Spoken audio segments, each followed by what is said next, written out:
කාමරේ තිබුණ ඔක්කොම අස් කළා නේද රේවත? ඔව් ලොකු හාමුදුරුවනේ. දැන් ඉතින් ඔව තියන් හිටිය කියලා මටවත් පොඩි නමටවත් වැඩක් තියෙනවද? රේවත ගිනි පෙට්ටියක් අරන් ගිහිල්ලා ඔය ටික පුච්චලා දාලා එන්න. එහෙමයි ලොකු හාමුදුරුවනේ. නන්දතිස්ස හාමුදුරුව මොන පළාතද හාමුදුරුවනේ? හම්බන්තොට රේවත. හම්බන්තොටත් දුෂ්කර ගමක තැලවිල්ල කියලා තමයි මට මතක. නන්දතිස්ස හාමුදුරුව පව් නේද ලොකු හාමුදුරුවනේ? පව් නිසා තමයි අපි පන්සලට එක්කගෙන ආවේ. කොහේද? බුද්ධ චීවරයේ දිගටම දරාගෙන ඉන්න නන්දතිස්සට පින් මදි වුණා රේවත.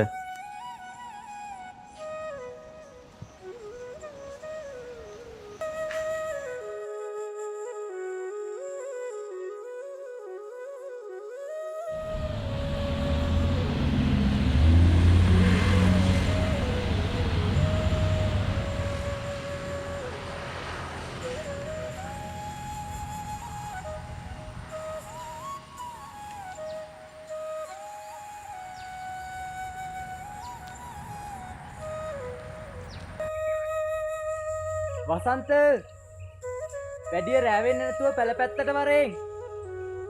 අදත් අලි පහේ පැත්තට මාරු වෙලාලෝ. හරි හරි පොඩ්ඩක් ඉඳව මං ගෙදරට ගිහින් එන්නම් ටක් ගාලා.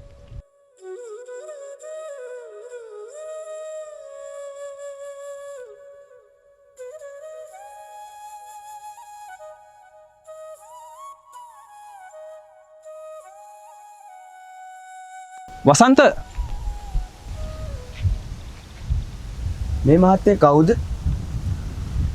ඉස්කෝලේට අලුතෙන් එනවා කෝ ඉස්කෝලේ මහත්තයද? නෑ. එහෙනම් අනිත් එක මහත්තයා කොහොමද මගේ නම දන්නේ? අර මිනිස්සයා වසන්ත කියලා කතා කරා. ඒකයි නම දැනගත්තා. ඒක මිසක් මං ඒත් බැලුව මහත්තයා කොහොමද මගේ නම දන්නේ කියලා. වසන්තට මතකද පොඩි කාලේ යාළුවෙක් හිටියා සපුමල් කියලා? සපුමල් කොහොම අමතක වෙන්නද මහත්තයෝ? මේ ගමේ ගස්ගල් පවා දන්නවා ඌ ගැන. මේ වෙල්ලන්දේ හැම නියරක්ම දන්නවා ඌ ගැන. ආන්නර ඇත පේන මයිල ගායයට තමයි මහත්තයෝ අපි අවසානදී හම්බුනේ. මීට අවුරුදු ගානකට කලින් උඹලව දාලා ගිය මේ ගම දාලා ගිය සපුමල් තමයි මම. මහත්තයට ඔල්මාදෙද? සපුමල් ගියේ කොළඹ පන්සලක මහාන වෙන්න. දැන් චීවරයක් දරාගෙන සපුමල් ඉන්න තැනක හොඳින් ඉන්න ඇති. මහත්තේ යන ගමනක් යන්න. මගේ ගමනත් පරක් වුණා මහත්තයගේ මේ විකාරහන නතර වෙලා.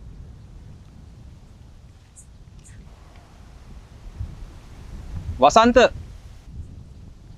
ඒ පාර මොකද?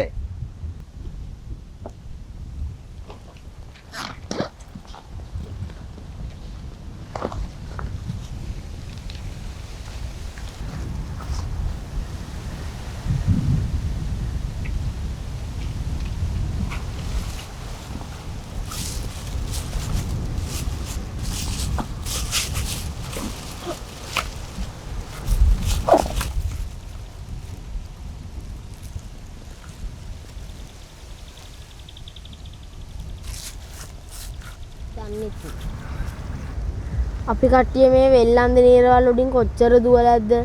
ඇයි සරුංගොල්ල යවද්දි සරුංගොල්ල කුඹුරට නම අප්පච්චිගෙන් 4 දෙනාම හවුලට කොච්චර ගුටි කාලයක්ද?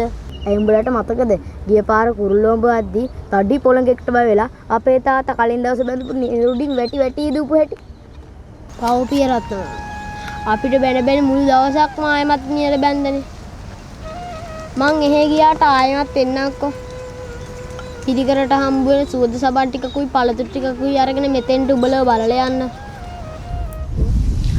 සපුමල්? උඹ අපේ සපුමල්ද? උඹ සෑහෙන්න වෙනස් වෙලානේ. එතකොට උඹ මහාන වුණේ නැද්ද? වෙච්ච හැම දෙයක් මම ඔබට හිමීට කියන්න. හරි දැන් මට කියපන්කෝ චාමරය සාන්තය දැන් කොහොද ඉන්නේ කියලා? සාන්තේ තමයි දැන් ඔය මට පැලට වරෙන් කියලා ගියේ. ගොයන් ටික කපලා පාගලා ගෙට ගන්නකම් හැමදාම රැයට පැල් රකින්න එක තමයි අපේ රාජකාරිය. උඹලා දෙන එදා වගේ තාමත් එක තමයි නේද? මතකද උඹට? ඉස්කෝලේ යන කාලේ ගුරුවරුත් කිව්වේ අමුඩේ පුකයි වගේ කියලානේ. දැන් එතකොට චාමර කොහෙද ඉන්නේ? චාමරේ ඉන්න තැන දෙයියෝ තමයි දන්නේ. ඒ කිව්වේ? චාමරේගේ තාත්තා අම්මා මැරුණට පස්සේ ගෑණියෙක් ගෙනාවනේ. ඒ ගෑණි චාමරේට නොදීපු වදයක් නැහැ. බැරිම තැන ඌ ගමෙන් ගියා. ඒ ගියාමයි ආයේ කවදාවත් ගමට ආවේ නැහැ. ඌ කොහේ ඉන්නවද මොනව කරනවද කියලා දන්නේ නැහැ. පොළොවට පස් වුණ දේවල් පොළොවට පස් වෙච්ච දේ. ඕව ගොඩ දාන දුකක් විතරයි බං. වසන්ත. එහෙනම් මාත් යනවා. නැත්තම් උඹට මාත් එක්ක මෙතන ඉඳලා පැලට යන්න පරක්කු වෙනවා. පැල් රැක්ක වගේද බං? අවුරුදු ගානකින් හිතා ගන්නවත් බැරි වෙලාවක දැකපු උඹ. එහෙනම් දැන් උඹත් ගෙදර ඵලයක්. පස්සේ බැරි අපිට නිවි යන්නේ ඉල්ලේ කතා කරන්න. මට දැන් බං ගෙදර යන්න පාරක් මතක නැහැ. කමන්නේ ඔය කාගෙන් හරි මං අහගෙන යන්න. ආයේ අහන්න දෙයක් නැහැ. මේ පාරේ දිගටම ගියාට පස්සේ පළවෙනියට අහුවෙන වම් අත පැත්තට තියෙන පාරේ පළවෙනිම ගෙදර මාල්ලී මිස්ලාගේ ගෙදර. ඊට ගෙවල් දෙකක් එහා පැත්තෙන් තමයි උඹලා ගෙදර තියෙන්නේ. හොයාගන්න අමාරු වෙන එකක් නැහැ. එහෙනම් මං යනවා. උඹත් ගෙදර ගිහිල්ලා පැල පැත්තට ඵලයක්. පව් ශාන්තය. තනියම ඇත්තේ. එහෙනම් මචං.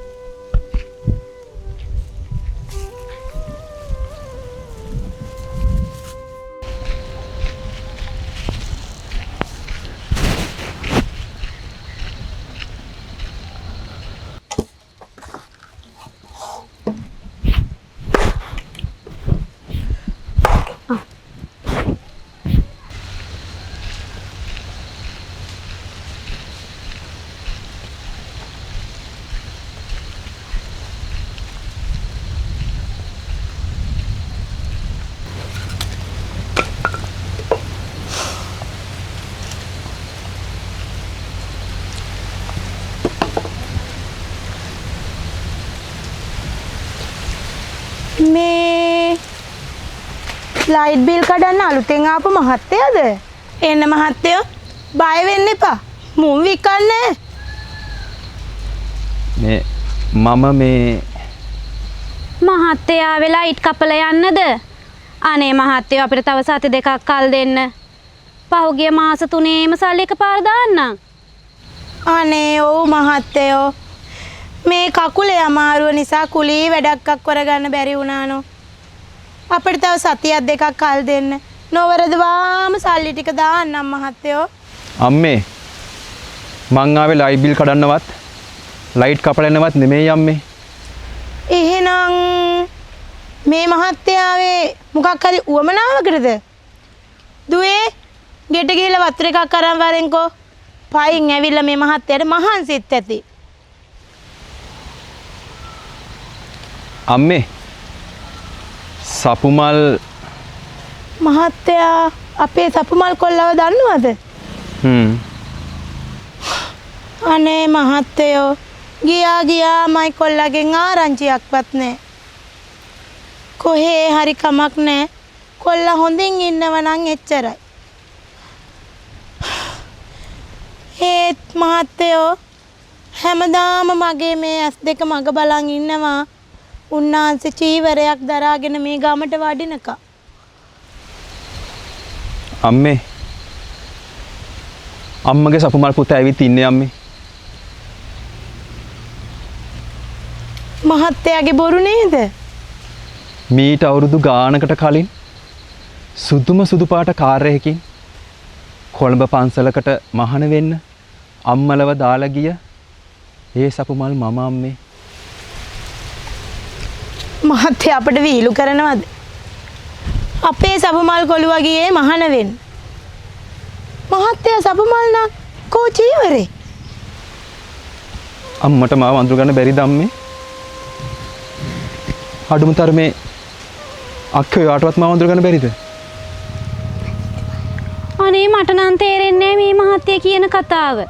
අපේ මල්ලි ගියේ මහාන වෙන්නනේ.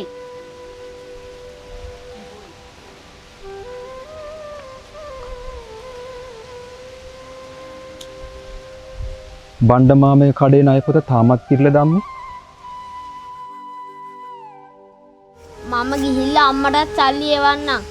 බණ්ඩ මාමා කඩේ ණය ටිකත් එතකොට ගෙවල් ඉවර කරන්න පුළුවන්. උඹ සිවුරක් දාගෙන එනකොට කොහොමේ පුතේ මං උඹව ළඟට ගන්නෙ? කොහොමද පුතේ මං උඹව තුරුළු කරගන්නේ? බුද්ධ පුත්‍රයේ තුරුළු කර ගැනීම අපට කැප නෑ පුතේ.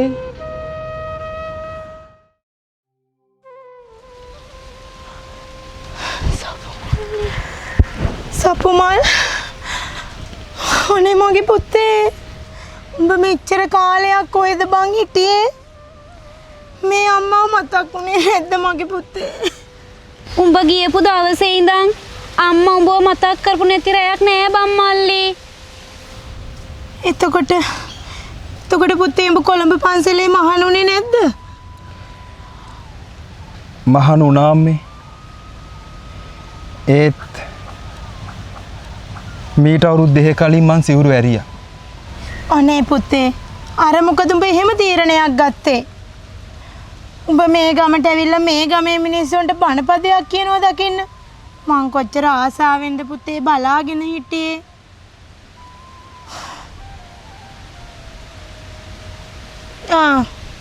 ඔය ඇවිත් ඉන්නේ මේ මල්ලි දම්මේ සපුමල් ගෙදරින් යද්දි පොඩි මල්ලිට අවුරුදු 4ක් විතර ඇති. නාමල්ට මතකයිද? මේ ඇවිලින්නේ උඹේ අයියා. සපුමල්. මේ මගේ අයියා නෙමෙයි. මගේ අයියා නකෝ මහාන වෙලා. පුතේ මේ උඹේ අයියා තමයි. අපිත් මුලින් කිව්වට විශ්වාස කරේ නෑ. මගේ අයියා නෙමෙයි ආම්දු කෙනෙක් විදියට. අම්මලා පිස්සු. කොහත්න බොරුකාරයට අහුවෙලා. මල්ලි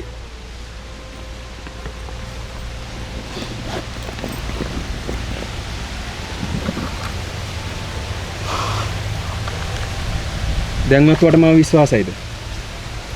කවදා යතකොට යන්නේ? හරියටම දවසක් නම් කිව්වේ නෑ. කොහොමුණත් ළඟදී එක්කන් යන්නේ ඇයි? අය ගියාම අත්තමේ තින් මම ගියාට අක්කේ නංගි ඉන්නවනේ. මං ගිහිල්ලා එනකොට කෑමයි සෙල්ලම් බඩුයි ගොඩාරියකුත් තරන් එන්නම්. එහෙනම් කවන්න. අයියේ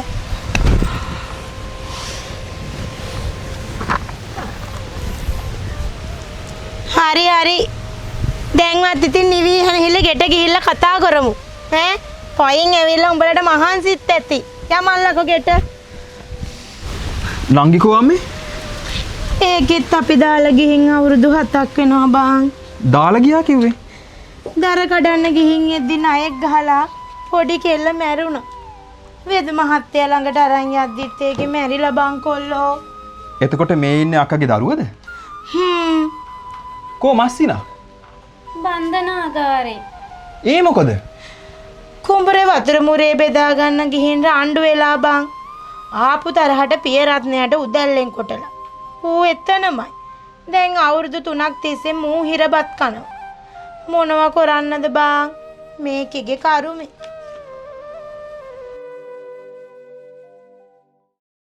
ගෙදර කවුද? ගෙදර කවුද?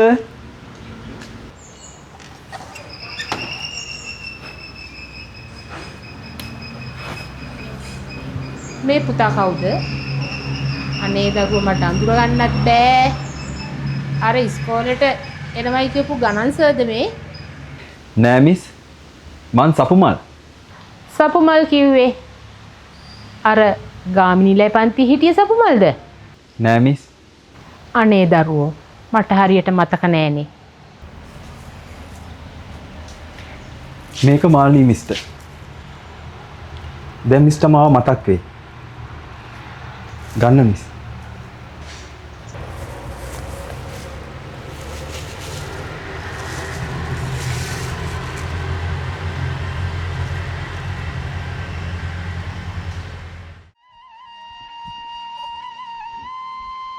ටීට අයි පුතේ එහෙ ගිහිල්ලා එනකොට මට පිළිකරට හම්බ වෙන සූද සබන් කෑලි දෙක තුනකුත් තරන් එන්නම් ටීටෝ බලලා යන්න.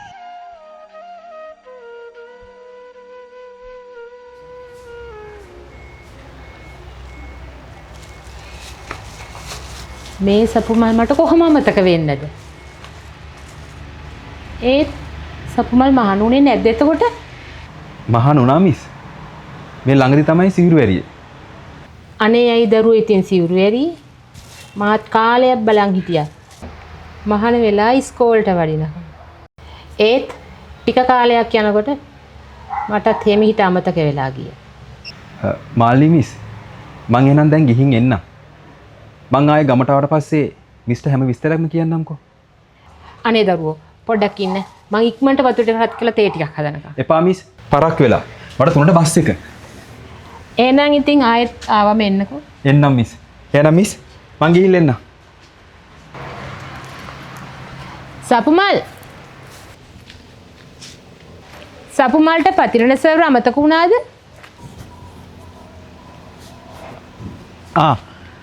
මතකයි මිස්. මේ සර්ට් එක මම මතක් කරා කියලා මං ගිහින් එන්නම් මිස්.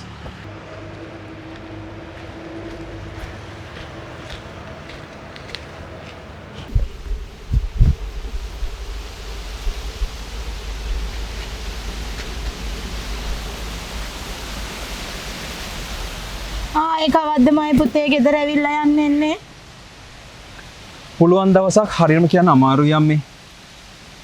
පුළුවන් වුණ ගමන් මං එන්නම්. මම මේ අඳුරගත්ත සුන්දර මිනිස්සු ටික බලලා යන්න. මොකද්ද පුතේ කියපු හරපේ තේරුම? නෑ මං කිව්වේ මේ මට ඉන්න ලැබුණ ගමන් මං එනවා අම්මා බලලා යන්න. ඒක මිසා. අනේ මල්ලි පොඩි එකටත් කොළමින් රස්සාවක් හොයහන්කෝ. අනේ ඔව් බං කොල්ලෝ. එක එකාගේ කුලී කරන්න ගිහිල්ලාම මේක දැන් පව්වට පිච්චිලා. අනේ මට නම් බෑ දැන් කොළඹ යන්න. මට ගමේ ඉඳන් කුලිකටත් ගම සැපයි. මං ජොබ් එකක් හොයන්නම් අම්මේ.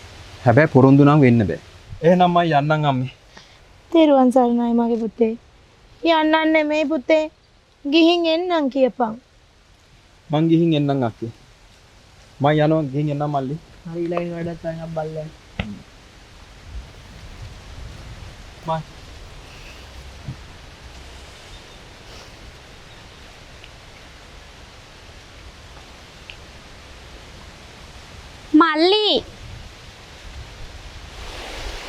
මල්ලි සමහර දේවල් තියෙනවා පොළොවටම වැරලිලා යන්න ඕන දේවල් ආයෙ බලන්න ළඟ තියාගත්ත කියලා ඒ දේවල් වලින් අපි කාටවත් ප්‍රයෝජනයක් වෙන්නේ නැහැ.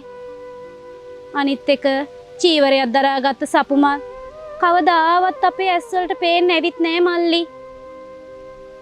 ඒ නිසා උඹට ඕන වෙලාවක මේ ගෙදර දොරවල් ඇරලා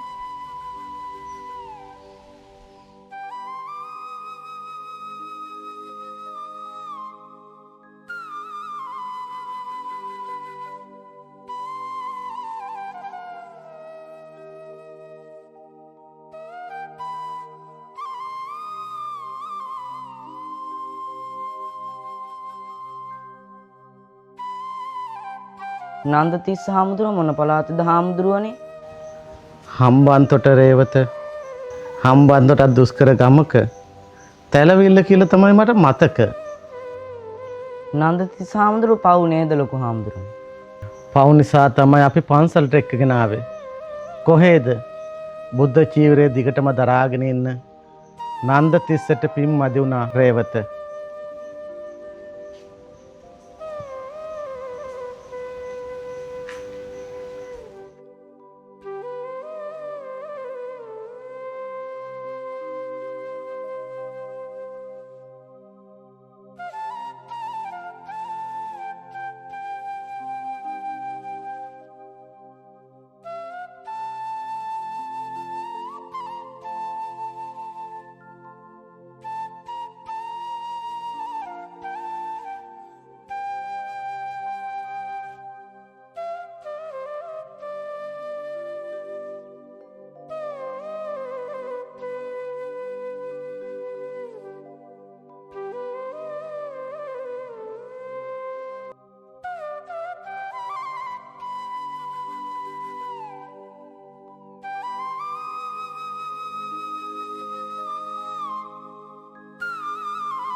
සපුමල් ගිහි ජීවිතයේ දීපු පොරොන්දු එකක්වත් පැවිදි ජීවිතයේදී ඉෂ්ට කරගන්න බැරි වුණු හේතුව මට අදටත් ප්‍රශ්නයක්.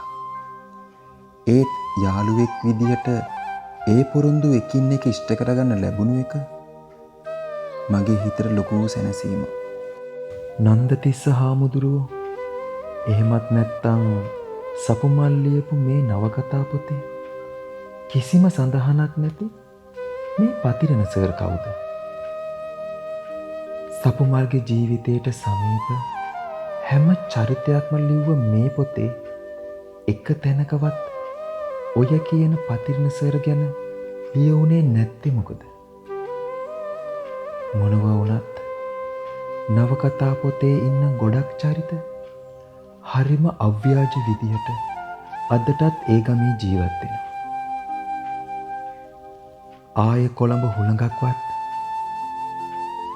ඒ ගෙදරට වදින්න එපා.